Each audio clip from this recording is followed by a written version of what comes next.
Welcome to లక్ష్యం TV.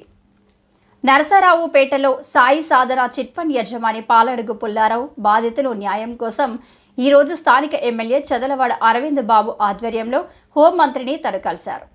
బాధితులకు సానుకూలంగా స్పందించి న్యాయం చేస్తారని చెప్పిన హోంమంత్రి అనిత అనంతరం సాయి సాధన చిట్ ఫండ్ బాధితులు హోంమంత్రి అనితకు వినతి పత్రం అందజేశారు. సాయి సాధన చిట్ ఫండ్ పుల్లారావు సహకరించిన సిఐ శివప్రసాద్ మరికొందరు అధికారుల మీద విచారణ చేపట్టాలని గుంటూరు రేంజ్ ఐజీకి హోంమంత్రి అనిత ఆదేశాలు జారీ చేశారు.